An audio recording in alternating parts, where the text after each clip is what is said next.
The doctrine of qualified immunity applies to both of the federal claims. So these are some big bad guy police officers. Why can't you guys just resolve this? I mean, it seems like you're spending a lot of money fighting this when you're not fighting for some grand principle here. So this court takes plaintiff's version. Are you aware of any other case where at the scene of an emergency, a police officer arrested someone who's attending to someone medically? For that reason alone, that's a simple reason why the qualified immunity test, for the second prong of the qualified immunity test, to apply here. Or it could be that it's just such an outrageous thing to do that nobody's ever done it. Welcome back to the LackLuster channel. In February of 2014, volunteer firefighter Jacob Gregoire responded to an accident on the interstate. As an engineer, his duties consisted of pumping water to fires, maintaining equipment on board the engine, and overall safety of the crew while responding to an incident. Okay, I don't have time for a cell phone. This is ridiculous. CHP is arresting engineer Gregoire for where he spotted the fire engine. A CHP officer handcuffs a Chula Vista firefighter on the scene of a crash. And tonight, we're hearing the reaction over the radio as the incident escalated. CHP will not give us information about who this officer is or if he's been reprimanded for cuffing a firefighter during a rollover accident in Chula Vista last night on the 805 near Telegraph Canyon Road and East Orange Avenue. Gregoire positioned the engine to block oncoming traffic, creating a pocket to protect emergency personnel and the victims on scene. But when a CHP officer arrived late, he immediately began instructing firefighters to move their apparatus to get the highway open once again. Firefighters say they park at an angle to protect emergency crews, patients, and drivers. While two other fire engines left the scene, Gregoire says he refused to leave because his rig was acting as a buffer, protecting the ambulance from traffic. In the middle of patient care, engineer Gregoire refused, citing safety concerns, which led to the officer arresting him for obstruction.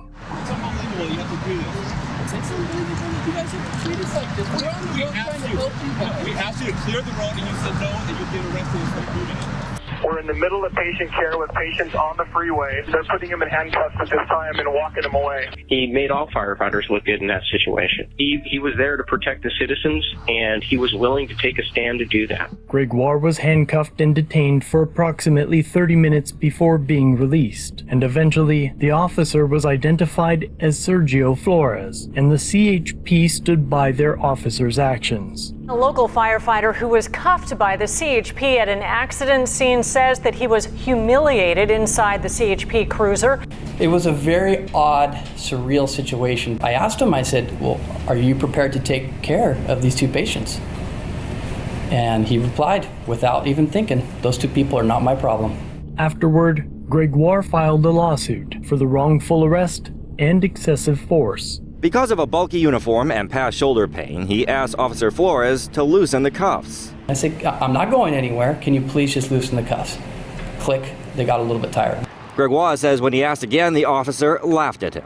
Officer Sergio Torres claimed that he was entitled to qualified immunity because making the unlawful arrest was a reasonable mistake. He would also argue that handcuffing an arrestee was not excessive force. However, in the lawsuit, Gregoire claimed that on 2 occasions he had asked the officer to loosen the cuffs, and both times the officer tightened them instead. Gregoire says he's filed a legal claim against the CHP and state because it's clear the incident is being swept under the rug. His attorney, Dan Gillian, says he's uncovered a documented 2010 incident involving Officer Flores threatening another firefighter with arrest. There's people within the department that I think want to hide certain facts, and that's the problem. Aside from those claims, the issue of whether or not Officer Flores had probable cause to arrest and place Gregoire in cuffs was in question as well. In a motion for summary judgment, the district court found that the officer's arrest of Gregoire for obstructing the officer's duties was not justified, given that Gregoire was acting within his duties as a firefighter to ensure the scene of the accident was safe. The court ruled that no reasonable officer would believe it was lawful to arrest a firefighter acting in that capacity. Qualified immunity did not apply, and thus Officer Flores appealed the decision to the Ninth Circuit Court of Appeals. Deputy Attorney General Robert Mrgoyski from the California Attorney General's Office, here on behalf of defendants, appellants, California Highway Patrol, and Officer Sergio Flores. May it please the court. This is a qualified immunity case, and the court should find that the doctrine of qualified immunity applies to both of the federal claims in this action. I'm going to start today by talking about the arrest claim, and then I'll move on to the excessive force claim, and then if there's any time remaining, I'll address the issue of jurisdiction over the state law claims. So starting first with the question of qualified immunity for the arrest. There are three independent reasons why this court can reverse the lower court, but the most straightforward is the second prong of the qualified immunity test. Here we have two competing interests. On the part of the fire department and plaintiff Gregoire, there was an interest in management of the scene in terms of taking care of the patients who are present on the scene. That's their perspective. From CHP's perspective, there's a very important competing interest in protecting passing motorists who are going by a freeway that's partially blocked by fire engines and by a squad car and by an ambulance from subsequent accidents, being injured or being killed on a busy freeway at night. So we have these two competing interests. And against that, we have a set of state statutes that don't explain what consultation means, and they don't explain which of these competing interests predominates. Well, doesn't that case, the County of San Bernardino versus City of San Bernardino, kind of outline who's in charge of what in terms of emergency scene operations? Yes, and the statutes give a general outline. Clear that the police are in charge of the scene management, but medical personnel are in charge of patient care decisions, right? Yes, but the specific provision at issue there comes down to Health and Safety Code 1798.6, which says that priority goes to persons exposed to the most serious risk. It doesn't say how you figure that out. Is the most serious risk the patients who are on the ground, who were recovering from the accident? Well, this is a case of disputed facts, and I realize that the parties have different stories, but suppose we take this and look at the facts in the light most favorable to Gregoire, the non-moving party, and his witnesses. They all seem to say that he was actually attending physically to a patient when he was arrested by Flores. Yes, but it is also undisputed that, in the words of the lower court, that Officer Flores faced concern about secondary accidents, and there are undisputed facts which establish that Officer Flores talked to the firefighters and Officer Colunga talked to the firefighters, which Officer Flores overheard. So this court takes plaintiff's version. Are you aware of any other case where at the scene of an emergency, a police officer arrested someone who's attending to someone medically? I'm not aware of a reported case, and for that reason alone, the second prong of the qualified immunity test applies here. There have been situations, I believe factually, I'm not sure this is in the record. Don't tell us things outside the record. I'm just saying, is there any other case that, is out there? We're not aware of any case that has addressed a situation even remotely like this, Your Honor. And for that reason alone, that's a simple reason why the qualified immunity test, for the second prong of the qualified immunity test, to apply here. Or it could be that it's just such an outrageous thing to do that nobody's ever done it. So Your Honor refers to the obviousness exception to qualified immunity. This court has recently defined obviousness as conduct so flagrantly unlawful that few dare its attempt. This case defies obviousness because we have a state statute which contains an inherent contradiction. When you have an EMT who's engaging in their duties, and that EMT is arguably in conflict with a CHP officer engaging in their duties, who wins? We don't know.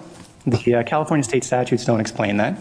We're not aware of any case law that explains that. So it's hard to say that this is so flagrantly unlawful because there's no explanation for what qualifies as unlawful. Were there ever charges brought against Gregoire? No, there were no charges brought against Mr. Gregoire. So going back to the obviousness question very, very quickly, if there were a definition of consultation and there were case law on that, in particular case law from the circuit, then we might get into an obviousness zone. Or if there were obviousness usually applied in excessive force cases involving extreme examples of excessive force. That's just not the situation that we have here. And it is an open question whose interest predominates if you have a patient on the ground and someone attending to them, and a concern, which is undisputed and recognized by the lower court, that the next person's going to ram into the back of one of these vehicles that's blocking the freeway and get injured or killed. You know, who gets priority? We don't know. CHP doesn't know, firefighters don't know, and that's why they're supposed to consult about it. But we don't have a definition of consult either. So how does that get figured out? When we have all of these questions, which cannot be answered. Consult doesn't mean arrest. I agree with that. But consult, one regular definition of consult is to seek information or advice from. That's a pretty plain language definition of consult.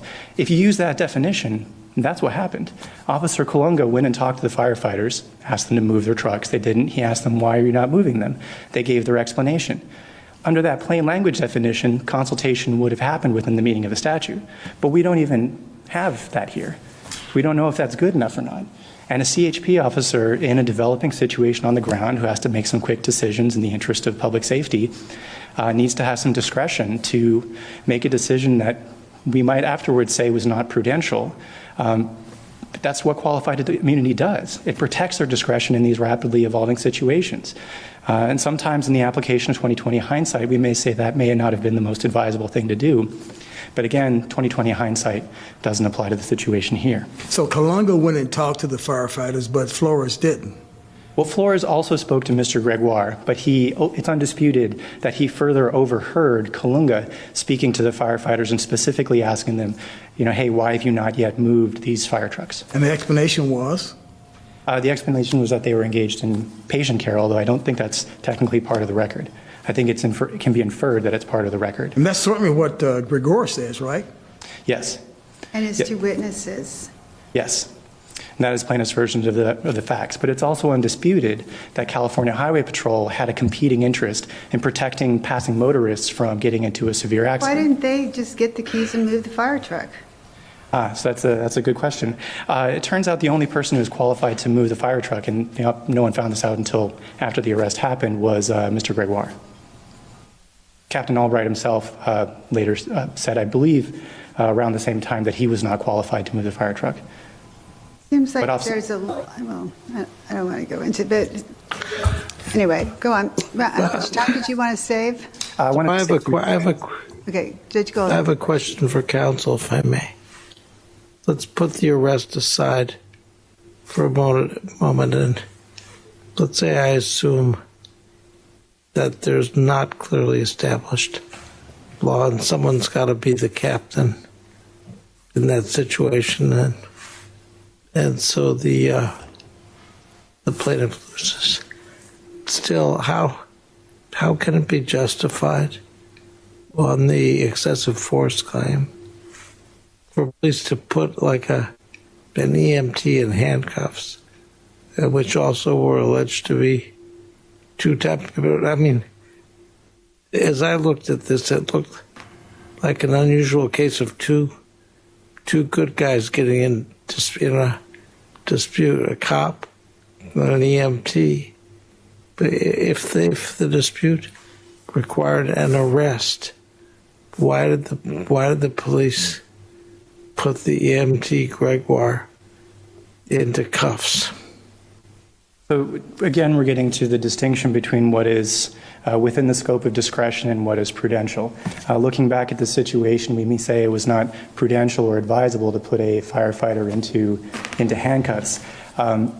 But it is standard practice everywhere during the course of an arrest to place the person in handcuffs. Officer Flores did not know at the time whether this individual he was placing under arrest would behave like a normal individual under arrest or would respond with a substantial amount of adrenaline. So he did the standard procedure, which is to place that person in handcuffs. As to the tightening of the handcuffs, again, the best answer here comes from the second prong of the qualified immunity test. We don't have a case on point which deals with this specific situation, which is we have to remember two important facts. One is that there was no physical injury. It's undisputed that Gregoire was not harmed. He didn't have any bruises, nothing.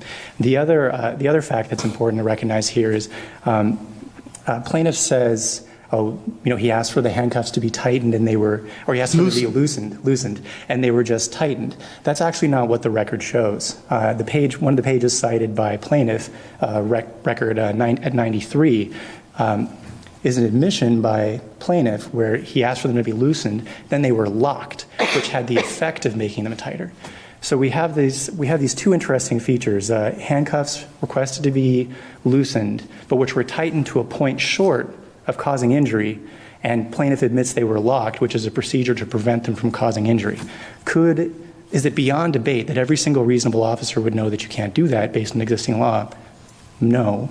And in fact, there are some situations where a reasonable officer might think that handcuffs, which can be tightened to some point short of causing injury, should be tightened. So again, we don't have a case on point. And this is one of those areas where it might not be advisable to have a case on point, because we're dealing with excessive force in the sense of the minimum amount of excessive force you need to have a viable claim, not an extreme case of an excessive force like a shooting or something like that. And we're getting very close to traipsing all over the legitimate scope of officer discretion. And we want to avoid a situation where the manual of handcuffing procedure was written entirely by the judiciary. So as a prudential matter here, when there's no injury, when we have no cases which are on all fours, all threes, all twos with this, then the safest thing to do is say the second prong of the qualified immunity test applies. And counsel, is there evidence in the record supporting the point you made in response to my question, saying that all officers put people in handcuffs whenever they make an arrest? I believe that's there isn't evidence in the record that I'm aware of that I can cite offhand, but I believe that is a well-recognized principle in this circuit's jurisprudence. And I believe it's in the statement also appears in one of the cited cases. I think it's Lowand. I'm blanking on the specific case site. I'm under 3 minutes, so I would like to reserve the reign of my time for rebuttal, if I may. You may. Thank you. Good morning, Your Honors. Judge Gould. My name is Jeremy Robinson. I represent the appellee, Jacob Gregoire, in this case. Your Honors, you had mentioned at the beginning of my colleague's argument that this is a case involving a lot of disputed facts, and I think that's one of the key things that needs to be kept in mind when looking at the district court's ruling here. One of the problems, I believe, with the CHP's argument is that it tends to flow from their version of what they think happened, and they then take that and say, well, under our version of these facts, we're entitled to qualified immunity. But, of course, the opposite is what you're actually supposed to do at this stage. And so you have to start from the premise that we're working from Mr. Gregoire's version of the facts. My understanding of this is that Officer Flores could still be entitled to qualified immunity depending on what facts are found by the jury. If I'm understanding your question correctly, it is possible, yes, that the case could be tried to the jury, and depending on what factual findings the jury makes, Officer Flores could be entitled to qualified immunity. But it's also possible that the jury could make a finding of fact where he would not be entitled to qualified immunity, which is why the summary judgment was denied. Point of the disputed facts at this stage. Correct. Yes, that's exactly true. So I think, the legal issue that they've raised relates to the clearly established part of the qualified immunity analysis. And it was just sort of mentioned in passing in the district court. It wasn't really even made an issue there, but they've made it an issue on this appeal, so I wanted to address that part of it. But I do think because the law and the Supreme Court has continually told us that we have to look at the specific factual parameters and not just sort of a broad brush of what happened, it's important to get a few facts out there from Mr. Gregoire's perspective. The first being that he was by his admission and by several other people's admission, engaged in patient care at the time that this happened. Mr. Flores, Officer Flores, and maybe Officer Colunga say that they didn't see that, but we take that as true for the purpose of this particular situation. In addition, Officer Flores had placed a flare pattern behind his car, which he had parked behind the fire trucks and the ambulance on the freeway. So he had already established a protective zone behind these to eliminate or at least minimize the risk that someone was going to crash into the back of the fire trucks. And there was some dispute about whether the ambulance was in the freeway or not in the freeway, but again, Captain Albright says that he believes that it was. We take that as accepted at this time. So one of the critical components, which my colleague mentioned, is he believed there was some level of consultation between Officer Colunga and maybe to a lesser extent Officer Flores and the fire department. But the record does not reflect that unless you consider consultation to be, I command you to move your truck. That's essentially the level of consultation that there was. If you look at Officer Colunga's declaration, and that is, I have it in here just a second, that's page 180 of the excerpts of record, and I'm looking at page 183. He said, I had conversations with members of the other two fire crews to ask them to move their trucks into the center median. That's the extent of the consultation. I mean, I know my colleague said he maybe asked them why they didn't move their trucks, and there was some colloquy about that, but there's no record of that. That's not part of our record on appeal here. Essentially what we Counsel, Yes, Judge sorry. Gould, if I could ask you a question. Yes. Along the lines of what I asked your friend on the other side of the case, is there any authority pre-existing, some case law, that says that if we had the situation where one, I'll call him a good guy, an EMT is doing some medical care at an accident, but a police officer, a second good guy, is on the scene and has to try to keep traffic lanes open for purposes of avoiding another accident. Is there any law that says in those circumstances the police officer has to defer to the EMT if the EMT's working on a patient? There is no case on point on that. I think both sides will agree to that point. What our position is that the statutes themselves are clear and unambiguous in this particular fact pattern. Again, when you're looking at the facts as they are construed in most favorable terms to Mr. Gregoire, because the statutes do require, they say shall consult, they require some level of consultation by the CHP or whoever's in charge with the emergency medical technicians before making some decisions that affect patient care. So there may be some gray areas out there where there was a consultation and there was some disagreement between the people about whether who gets priority, things of that sort. I can see there may be some circumstances, but I don't think this is one of them because there wasn't any consultation.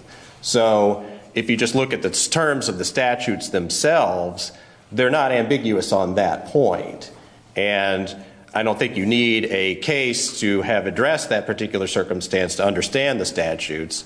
And I should point out, Officer Flores himself references these statutes as a basis for making his arrest. So there's no claim that he was mistaken about the law or he didn't understand or that they weren't clear and he wasn't sure exactly what he was supposed to be doing. So your case rests on the shall consult, and your version of the fact is that he didn't consult, and that's a clear mandatory duty under the statute.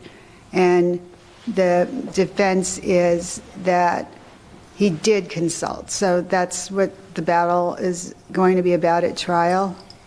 That's certainly a big part of it. I mean, I can't speak for them for their defense, but that appears to be the position they're taking. Their briefs suggest that they believe he did what was required under the statute by way of some form of consultation. Is there any definition of consult, or we just look at the ordinary meaning of consult? In this case, I think you can look at the ordinary meaning of consult, and in fact, I would be happy to accept their definition of it, because he defined it as requesting information from, or talking, getting information from. And again, if you look at the facts, the declarations, there was no exchange of information with Officer Kalunga. He didn't say, okay, I have this concern. I understand you all are taking care of patients, but I'm also worried about this other circumstance. We need to work this out. Let's try to figure out what's the best thing to do. They could have probably had someone else attend to the patient while Gregor moved the truck, if that was... Probably, yes. Other firefighters there, right? Yes, there were other firefighters there, and... Other EMTs there? Other paramedics there, yes. So sure, they could have made that kind of an arrangement to have someone else take over what Mr. Gregor was doing and have Mr. Gregor move the truck out of the way, but that's not how the facts actually unfolded. Again, just sort of to reiterate, Officer Kalunga, by his own testimony, said, I came over and I said, move the trucks out of the way. They're blocking these lanes. There was no back and forth about information, again, of, I understand there's priorities and let's work this out. Get your trucks out of here. Officer Flores overheard that, and there was no consultation by him either. He didn't say, okay, I heard Officer Kalunga talking to you, let's try to figure out how we can get this done. I'm worried about this. He said, move your truck. That's it. Curiosity question. How did Flores know Gregor was the guy that asked to move the truck? He originally asked Captain Albright, who was also on the truck, whose truck is this? And Captain Albright said, well, it's our truck, and Mr. Gregor is the driver. He's the engineer of the truck. So Officer Flores then knew that Gregor was the person to command to move the truck. Okay, and what fire department was this? Which city? It wasn't San Diego, was it? No, the city of Chula Vista. It's a city, South San Diego County. It's a smaller city. Correct, yes. This was outside the city of San Diego territorial bounds. Counsel, could you at some point please address the excessive force issue? I wondered if you agreed with your colleague on the other side of the case that anytime there's an arrest, it's reasonable to handcuff somebody. I don't agree with that, and I would challenge them to come up with something that says that's the case. There's nothing in the record, statements by anyone, declarations by experts, anything else like that, that would suggest that every time someone is arrested, they're put in handcuffs. I mean, I'm not an expert in police procedure myself, but that seems unreasonable to me. And again, I haven't seen anything in the record on this case that says that's the way the police normally operate. And in fact, Mr. Gregor said, let's work this out. After Officer Flores said, I'm going to have to arrest you, Mr. Gregor said, can't we just work this out? And Flores said, no, put the handcuffs on him and put him in the car. And I will note there was my colleague said something about the tightening of the handcuffs, and he referenced one section in the ER, but there's another section, 140 to 141. This is the deposition of Mr. Gregor, where he said, what did Officer Flores do after you asked him if he could loosen the handcuffs? And Gregor said he tightened them. That's page 140 of the ER. So there's clear testimony from Mr. Gregor that he believed, at least from his perception, that the handcuffs were tightened. And we did cite several cases, if you want to talk about clearly established law, there's several cases that say tightening of handcuffs when it's not justified can qualify as excessive force. I don't think that's really a disputed point of law. I don't think you need a specific case that says if a police officer, CHP officer arrests a firefighter and tightens the handcuffs, that can be excessive force. I think you can extrapolate the general principle that that's going to be excessive force in this circumstance. So again, I don't agree with the idea that this is ordinary procedure, and I haven't seen anything in this case or elsewhere that suggests that it is. I'm getting short on time, so the one other aspect I wanted to very briefly address, the state has appealed all of the state law causes of action related to this claim as well, and as we've argued, I don't believe this court should exercise jurisdiction to consider those claims. This is an interlocutory appeal on qualified immunity. It's not an appeal after a final judgment where those things are generally going to be thought of. And the test for qualified immunity and the test for liability under the Bain Act, Civil Code 52.1, or assault and battery, things like that, are different. So resolving the qualified immunity issue doesn't resolve those particular claims. And so I would say, regardless of the outcome on that the court should remand the state law claims. So I believe, it looks like my time is about up. Again, on the qualified immunity, just to get back to the arrest very briefly, I believe the law is clear by statute. We don't need a case that's addressed this particular circumstance. I'll admit there isn't one, but the statute itself says that you have to do this consultation. Again, there may be some circumstances where that becomes confusing or an issue. This case is not one of them. There was no consultation at all. No consultation does not equal some consultation under any structure.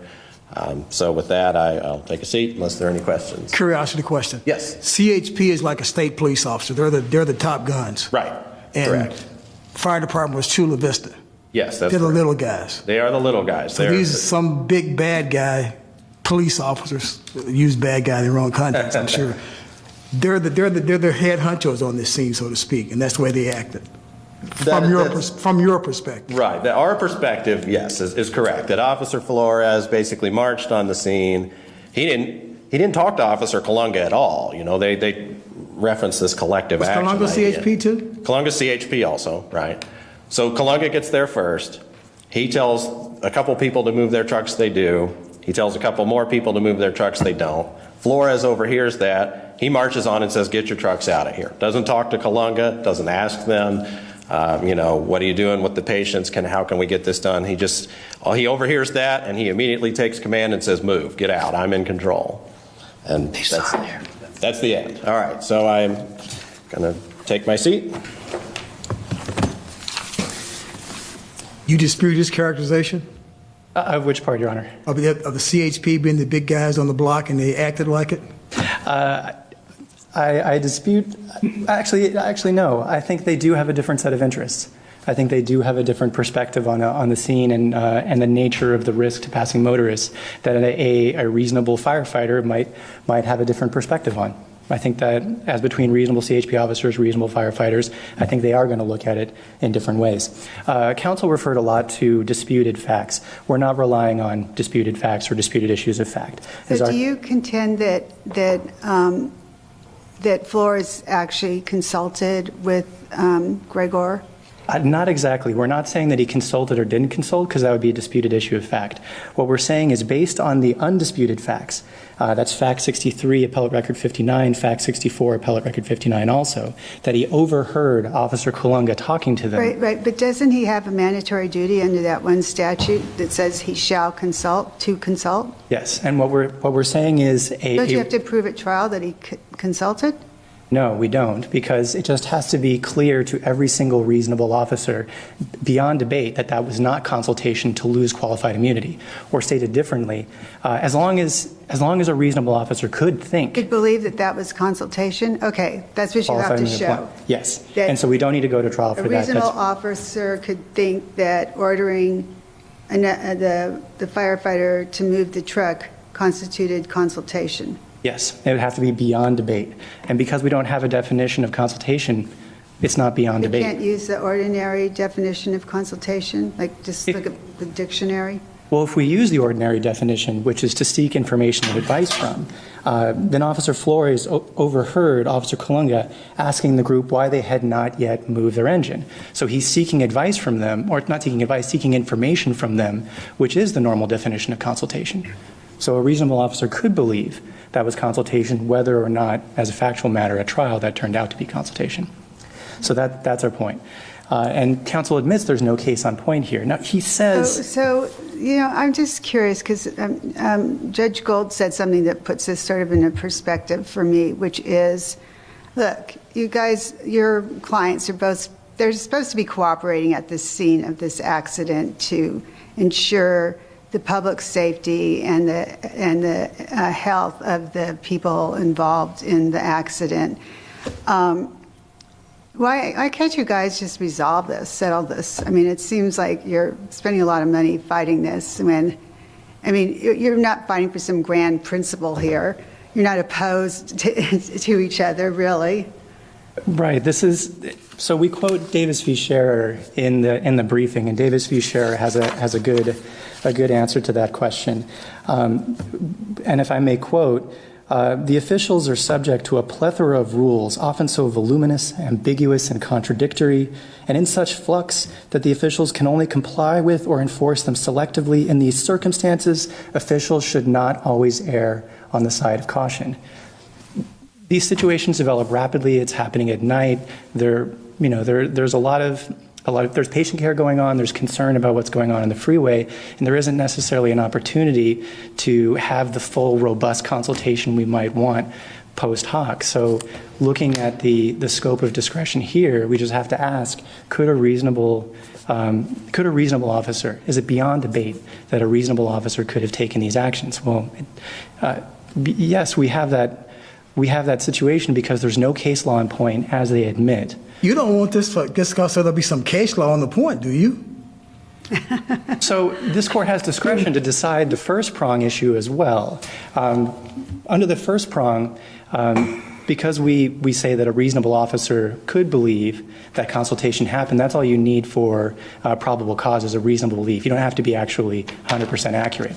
A more prudential or more conservative way to handle this would be only under the second prong, because as the Supreme Court has warned, highly idiosyncratic factual circumstances do not always create the best law, do not always create the best rules. Okay. Counsel, I have a question for you, and I guess my question would go to your friend on the other side of the case as well. Is there any chance here that if we deferred submission in the case temporarily to let both parties decide if they both wanted to mediate voluntarily, that this case could go away? In other words, would your office want us to give that option to the two parties, or would you prefer that the court give you a ruling that says when there's a dispute between police and fire personnel, one side or the other wins? Your Honor, we are always interested in taking advantage of ADR options when they may produce a result that's more efficient and in the interests of the people of the state of California. I have understood prior statements by counsel for Mr. Gregoire to state that they would not be interested in getting rid of this case unless there was a certain very public, very transparent sort of rulemaking activity. They may have changed their perspective on that, but that's what we've understood from Judge Gold is talking about referring you to the Ninth Circuit Mediation Unit. Have you been contacted by them to mediate this case yet, or? So I'm actually not sure factually the exact circumstances what happened with the mediation procedure there, because I came onto this case recently through a change in counsel. So I apologize for not knowing that, Your Honors. I will again state that we're always interested in ADR options. I don't know if they contact the parties in every case or not, but your side would be interested in mediation, I'm hearing, if Gregoire was also interested. Yes, Your Honor. So to be specific, deferring the decision here in favor of giving us an opportunity to mediate, yes, we would be interested.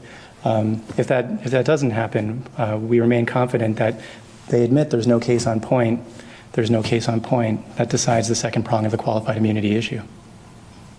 Okay, thank you. Mr. Robinson, would you be interested in perhaps participating in mediation before our mediation unit? I believe so, Your Honor. I'm perhaps not the right person to ask about that. I'm principally the appellant lawyer, but I do understand kind of how the case has proceeded. And it is my understanding that there may, I can't disclose too much in the way of settlement discussions. I understand there have been settlement discussions, and there may have actually been a mediation already. I'm not sure. It was our understanding that the case essentially was settled, and again, I don't want to represent something that may or may not be correct, but it's my belief at least that the CHP is the one that has pushed this appeal forward. We're always interested in settlement talks and trying to make this go away, and I think we've really tried to do that before having to go through all the briefing and everything else like that. I don't know what the appropriate process would be at this stage, but yes, I think we would be happy to accept deferred briefing or deferred ruling.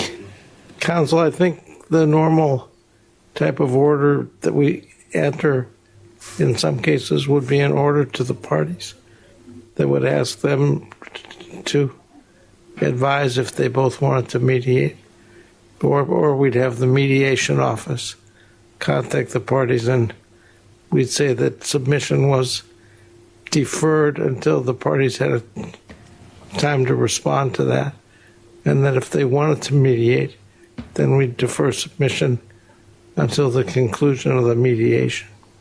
I believe that'd be absolutely appropriate, yes. And then whenever we knew that it wasn't going to be mediated, then we'd proceed to develop and issue an opinion. Yes, Your Honor. We would be open to that, certainly. Okay. All right. Thank you very much, counsel. Thank you, Your Honors. Gregor versus CHP and Flores is submitted, and this session of the court is adjourned for today. Thank you both. The Ninth Circuit reviewed the case and determined that the district court's ruling was correct. The court held that qualified immunity did not apply because the law was clearly established that arresting a firefighter for performing his duties at an emergency scene would violate the firefighter's Fourth Amendment rights. They concluded that it was well established that public safety officials like firefighters have a duty to secure accident scenes for safety purposes, and that arresting them under such circumstances would violate their constitutional protections. They agreed with the district court that no reasonable officer would have believed that arresting Gregoire for doing his job was lawful. And finally, 4 years after the incident, and only after the Ninth Circuit shot down the officer's appeal, the CHP settled with Gregoire for an undisclosed amount, instead of continuing to fight the ridiculous case, choosing to indemnify Officer Flores, wasting tens if not hundreds of thousands of our tax dollars. Worse yet, it appears the CHP stood by his side, and it was never confirmed whether Officer Flores was reprimanded. He retired in 2020, but the public never forgot. If you need to blow the whistle but must stay anonymous, or you, a friend or family member, was victim to police misconduct, to have your story shared, submit it using the link in the pinned comment and description. Let me know what you think in the comments down below. And if you liked this video, be sure to check out another one, linked on your screen.